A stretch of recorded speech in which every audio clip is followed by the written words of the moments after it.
Hello, we'll be starting today electrolysis. What is electrolysis? The word electrolysis is made up of two words. One is electro, which means flow of electrons or electricity, and lysis means separating or breaking. So it is a process of decomposition of an electrolyte in the molten or aqueous state. This is very important. The state molten or aqueous state by discharge of ions at the electrodes on passage of electric current. So electrolysis establishes the relationship between the electrical energy and chemical change.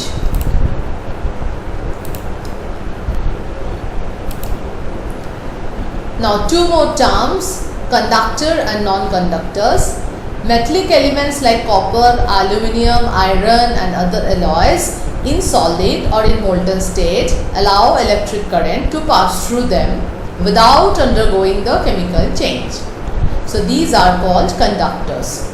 Except graphite, non-metals like sulfur, phosphorus, etc., they do not conduct electricity. So they are called non-conductors or insulators. Conductor conducts electricity due to the flow of electrons, and insulators, they do not possess mobile electrons. So there is no flow of electrons. You know this, most metals, they are having mobile electrons in their outermost shell. So they conduct the electricity. What is electrolyte? It is a compound in which either in aqueous solution or in the molten state allows electric current to pass through it, and there is the discharge of ions, and finally these ions are converted into neutral atoms at the electrodes. In due course of time you will be studying this. Now who are the electrolytes? Electrolytes are ionic compounds, polar covalent compounds, and they are non-conductors in solid state and dissociate into ions either in the molten state or in the aqueous solution. Now these are some common examples of electrolyte. Let's take the example of sodium chloride for explaining 3 points, like ionic compound. Sodium chloride is an ionic compound that you had already seen in the chemical bonding chapter. Now this is non-conductor in solid state, but it dissociates into ions when it is fused and passed electricity, or in the aqueous solution, or if you prepare the aqueous solution of sodium chloride. This is very important point. And if you have water, water is the polar covalent compound. If you have HCl, that is hydrochloric acid, that is the polar covalent compound. So these are also the electrolytes. Now what are the differences between the metallic as well as electrolytic conductor? I'll see the metallic conductor first. Their charge carriers are electrons. Example had been taken as copperware. Let's say it is at your home, the electricity is passed through copperware. There is a flow of current from the negative pole to the positive pole, which contains single stream of electron. So there is a single direction flow of current, negative to positive. Third is, metals both in solid and liquid state are good conductor of electricity. But in copperware it is obviously in solid state, and there is no change in the composition. So after passing through electricity at your home, you will, after electricity is stopped, you can get the copperware only, nothing else. So there is no chemical change involved, so it is the physical change. If you take the example of electrolytic conductor, like example of copper sulfate, there the charge carriers are ions. Here it was electron, here it is ions. Now here the current flow was one directional. Here the current flow is consisting of two streams. Positive cations flow towards the negative cathode, and negative anion flow towards the positive anode. So two stream of process. And there the current flows or electricity flows through the electrolyte. So this we will understand in the next sessions.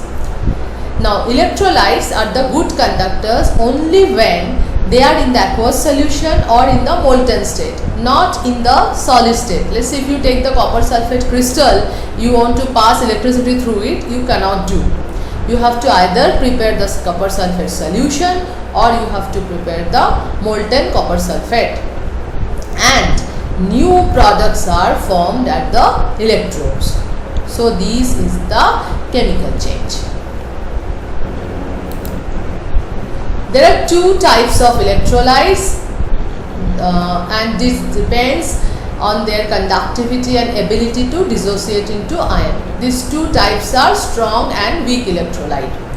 If you compare this on the basis of dissociation into ions in the aqueous solution, strong electrolyte 100% dissociation of ions is there, but in case of weak electrolyte it is not. It is partial or not much. In case of strong electrolyte, almost only free ions are present. No undissociated molecules are present because this is 100% dissociation, and here both ions and undissociated molecules are present. In strong electrolyte, very large number of ions are present. In weak, only limited number. If you attach a bulb in the circuit of this electrolysis, you will get a bulb glows very brightly because it is quantity of current which is conducted through the strong electrolyte is large amount, because here ions are the charge carrier. So there is complete ionization, so more ions are produced, so more quantity of current is conducted. Whereas opposite in weak electrolyte, only small amount of current is conducted, so the bulb glows dimly. If you see the examples over here, mostly the strong acids and strong bases are strong electrolyte, and you can see the strong acid, strong base salts, all these are strong electrolyte, and here these are the weak electrolytes which are weak acid, weak base. What is non-electrolyte? It is a compound which neither in solution nor in the molten state allows an electric current to pass through it. They does not decompose at electrodes, do not have ions, contain only molecules. Who are the non-electrolyte? Like distilled water. You have seen if you use acidulated water, then only water conducts electricity. So pure distilled water, ethanol, kerosene, carbon disulfide, sugar, benzene, glucose, urea, etc. etc. Next term is electrochemical cell. It is a device used to convert chemical energy to electrical energy. These are simple voltaic cell, Daniell cell. These two are given over here just for your understanding. Then electrolytic cell. The example is given over here. This is required for you now. A non-conducting vessel in which the electrolysis takes place. It is also called a voltameter. This is the voltameter. We will go through it again. It contains two electrodes, cathode and anode, immersed in the solution of the electrolyte. This is the solution of the electrolyte, used to bring about a chemical reaction. Now this positive charge is going to the, you see the battery connection. So negative electrode is cathode, positive cation goes towards the cathode, and negative anion goes towards the positive electrode, that is anode. So electrodes are two metal plates or wires or graphite rods or gas carbon rods immersed in an electrolyte through which the current enters and leaves the electrolytic cell. Two types, cathode and anode. So what are cathode and anode? Anode is the electrode connected to positive terminal or battery. Anions migrate to anode and anions are oxidized there. We will see the oxidization again. So the cathode is just opposite, electrode connected to the negative terminal of the battery. Cations migrate to cathode, cations are reduced. As current is turned on the cathode becomes negative, through it electron enters the electrolyte and the anode becomes positive, by which electrons leave the electrolyte. This we will again understand in due course of time when we will take definite example of the electrolyte. So this is substances conducting electricity, an experimental setup which is showing that if you take a strip of tin connected to the circuit, in place of the graphite rod the bulb lights. So the tin is the conductor, this is the bulb. If you replace this tin by ethanol, you will see that there is no bulb doesn't light, so this is the non-conductor. If you take lead bromide, when it is solid, it does not conduct any electricity now, but if you heat it and melt it, you will find the bulb glows. And there is a choking vapor of bromine, brown color vapor of bromine. This is in your syllabus, which we will be going through in very detail. And the bulb glows, so it is the conductor. So this is the conductor metal, this is the conductor, and this ethanol is the non-conductor.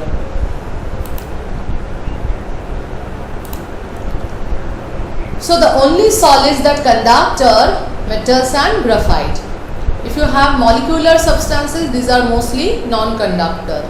You can see this illustration how the movement of electrons are taking place in metal as well as this solid and liquid. Ionic substances do not conduct when solid, but they do conduct when melted or dissolved in water, and they decompose at the same time. So from the just previous experiment, it can be seen that molten lead bromide is an electrolyte, ethanol is a non-electrolyte. Ions. Ions are electrically charged atoms or group of atoms. Examples are sodium ion, hydrogen ion, chlorine ion, sulfate ion, carbonate ion. Positively charged ions are called cations. Negatively charged electrons are called anions. Negatively charged ions are called anions. Now cations discharge at cathodes, anion discharge at anodes. So CCAA, this you can remember. So this is the difference between atom and ion. This you had already done in your previous class. Now you just do the brush up.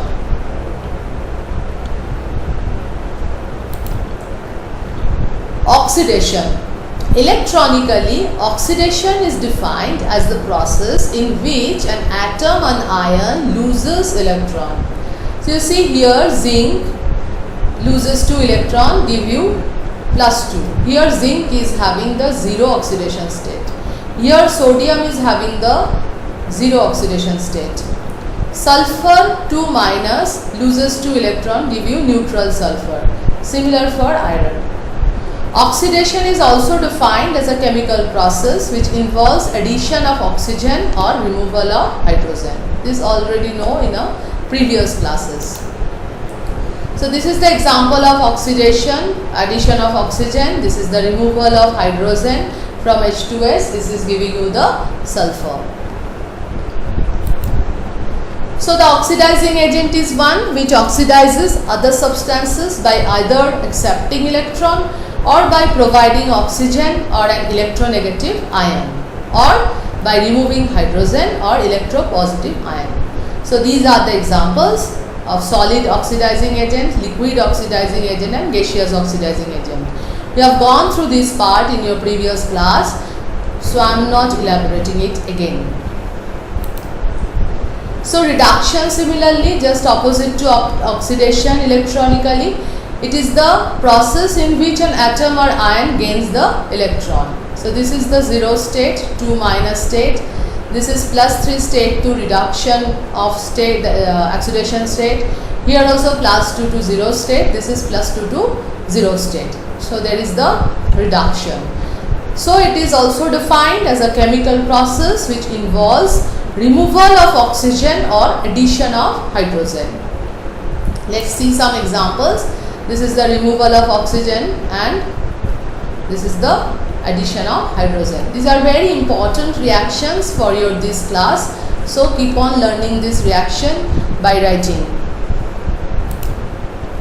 So the reducing agent is one which reduces other substances by either providing electrons or by providing hydrogen or an electropositive ion or by removing oxygen or electronegative ion. So these are the examples: solids, liquids and gases. Thank you so much. These are some references, reference books. Thank you.